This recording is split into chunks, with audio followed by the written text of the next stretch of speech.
Hello दोस्तों, रचनाएं यानी कंस्ट्रक्शंस के इस वीडियो में आपका स्वागत है। इस सत्र में हम एक दिए हुए कोण के समद्विभाजक की रचना करना सीखेंगे और इससे एक कदम और आगे बढ़कर बनाई गई रचना को गणितीय रूप से सिद्ध करना भी सीखेंगे। तो चलिए शुरू करते हैं। दोस्तों, बताइए कि हमें इन ज्यामितीय रचनाओं को सही तरह से बनाना सीखना क्यों आवश्यक है।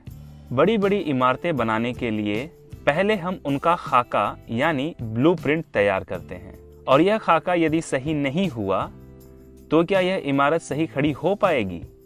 जी नहीं। और सही खाका यानी ब्लूप्रिंट बनाने के लिए हम इन ज्यामितीय रचनाओं का उपयोग करते हैं। इसी प्रकार इन रचनाओं का उपयोग बहुत से भवन, सड़क, औजार, पुल, मशीनों इत्यादि बनाने में भी होता है। दोस्तों, बताइए कि हमें ज्यामितीय रचनाओं के लिए किन उपकरणों की आवश्यकता होती है।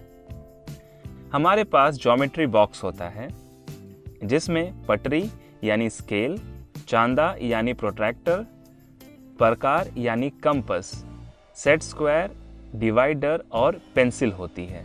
आइए अब हम कोण समद्विभाजक की रचना करना सीखें। मान लीजिए हमें एक कोण दिया गया है, कोण PQR, जो आप स्क्रीन पर देख सकते हैं। हम इस कोण PQR का समद्विभाजक बनाएंगे। ये बनाने के लिए हम कुछ स्टेप्स या चरण का अनुसरण करेंगे। चलिए पहले देखते हैं कि हमें किन चीजों की आवश्यकता पड़ेगी। हमें एक स्केल, पेंसिल और प्रकार की जरूरत होगी। अब हम इस पेंसिल को प्रकार में इस तरह लगाएंगे। इस प्रकार का नुकीला हिस्सा शीर्ष Q पर रखें। Q को केंद्र मानकर और कोई भी एक त्रिज्या लेकर एक चाप लगाइए जो किरण PQ और QR को क्रमशः मान लीजिए बिंदु A और बिंदु B पर प्रतिच्छेद करेगा। अब दोनों भुजाओं पर लगाए गए चाप के प्रतिच्छेद बिंदुओं बिंदु A और B को केंद्र मानकर AB के आधे से बड़ी त्रिज्या लेकर कोण Q की सम्मुख दिशा में फिर से दो चाप लगाइए जो एक दूसरे को मान लीजिए बिंदु C पर प्रतिच्छेद करेंगे। अब हम शीर्ष Q और बिंदु C को मिलाएंगे। यह किरण कोण PQR का समद्विभाजक है। तो दोस्तों, इस प्रकार हमने एक कोण के समद्विभाजक की रचना की। लेकिन क्या इस रचना से सत्य रूप में कोण PQR का समद्विभाजन हुआ है?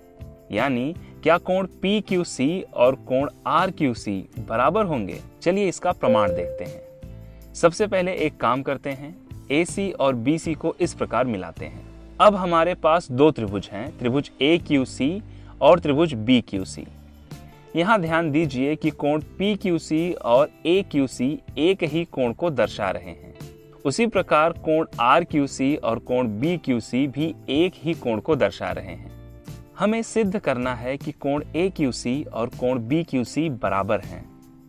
यदि हम त्रिभुज AQC और त्रिभुज BQC को सर्वांगसम सिद्ध कर दें तो हम जानते हैं कि सर्वांगसम त्रिभुजों के संगत भाग बराबर होते हैं, यानी उनके संगत कोण भी बराबर होंगे। चलिए शुरू करते हैं। सबसे पहले AQ बराबर है BQ के, क्योंकि यह एक ही चाप की त्रिज्याएं हैं। AC बराबर है BC के, क्योंकि यह भी एक ही चाप की त्रिज्याएं हैं।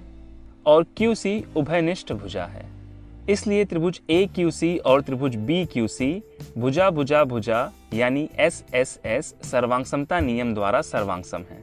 और अब हम कह सकते हैं कि कोण AQC और कोण BQC बराबर हैं, क्योंकि सर्वांगसम त्रिभुजों के संगत कोण बराबर होते हैं। तो दोस्तों, इस प्रकार न केवल हमने कोण समद्विभाजक की रचना की, बल्कि उसका प्रमाण भी दिया कि की हुई रचना गणितीय रूप से भी सही है। यहाँ हम चांदे की सहायता से इन कोणों को माप सकते हैं।